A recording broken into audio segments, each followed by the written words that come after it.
Hello, I'm Martin Stanford. Welcome to our tech review of 2013. We're going to start with a successful year for the mobile phone business. Phones still being produced and purchased in massive numbers. Samsung had a great year. Their S4 was a real popular phone.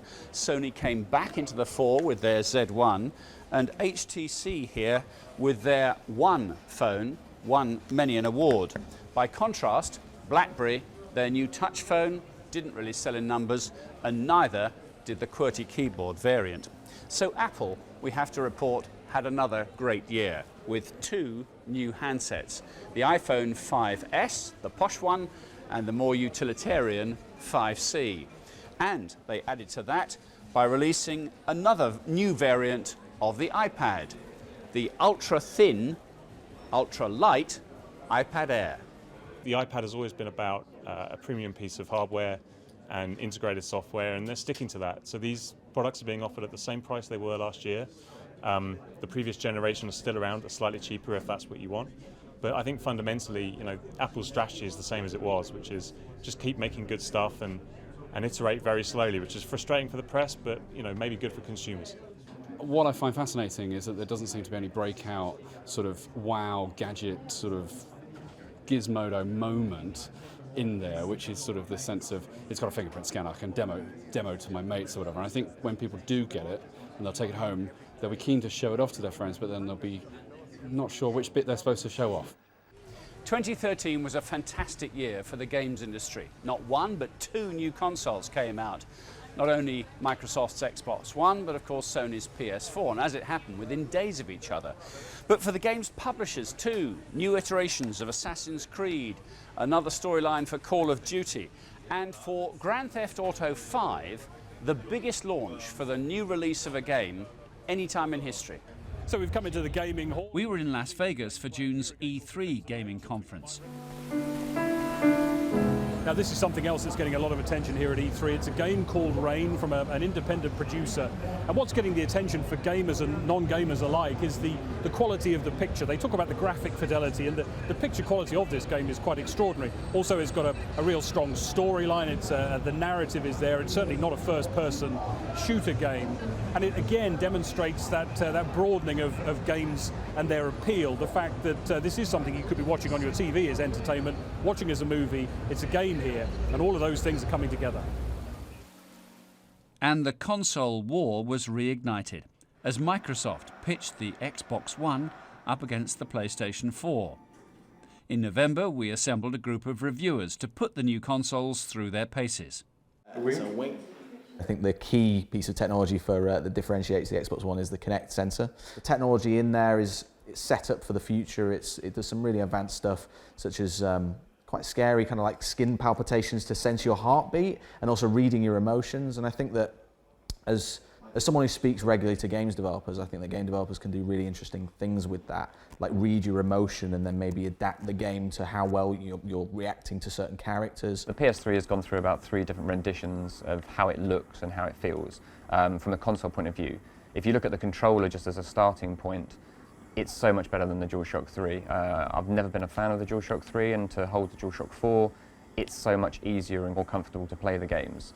They've added new features like a touchpad on the top of the controller, so that's going to be interesting as to how they use that. Like any year, 2013 has seen its fair share of ups and downs in the world of technology.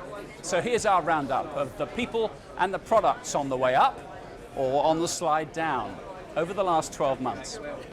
Edward Snowden, the NSA whistleblower, dominated the news in 2013 by leaking details of a complex surveillance program involving British and American intelligence agencies.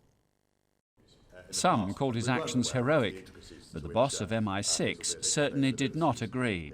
The leaks from Snowden have been very damaging. They put our operations at risk. It's clear that our adversaries are rubbing their hands with glee. Al-Qaeda is lapping it up. Google's executive chairman, Eric Schmidt, was a popular search in 2013.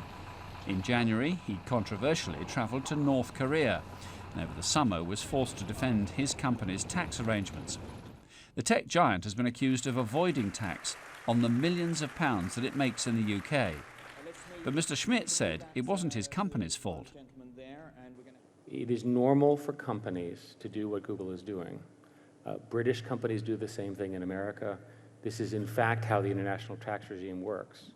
I would be very happy to have a more rational structure, and as I said, we would continue to invest to honor, to serve the citizens of Britain. And I would further say to you that our investment here is without qualification. One person that certainly did enjoy some highs this year, Commander Chris Hadfield. The Canadian astronaut gained a cult following with his antics on board the International Space Station. He produced breathtaking photographs of the Earth, tweeted them from space, and even had time to record a music video. And I'm floating in a most peculiar way. When I recorded it, the genius of Bowie was evident in that the place affected how I sang the song. And I loved how just the vocals sounded. It surprised me. And that then led to my friends putting some instrumentals underneath, and then with permission from Bowie to videotape it on board, and then my son and an editor to put together the final product. Over at Yahoo, their CEO, Marissa Mayer, made a few changes. The former Google executive banned employees working from home and led a campaign to try and entice a younger audience. You can create a list of favorite topics. One of the people to benefit from this was a 17-year-old Nick D'Alessio from London. Yahoo paid a reported £18 million for his news app, Sumney. It uses an algorithm to create bite-sized summaries of news stories and even had backing from Stephen Fry. We caught up with Nick back in March. After revising for my history exams, I realized that Google and Bing, these search engines, were quite inefficient. You have all of these results, but how do you decide what you want to press on? And so I thought that summaries or previews would help you decide. So I coded it, and it took about 2 or 3 months, and I got a prototype out there in July of 2011, and the investors contacted about a month later.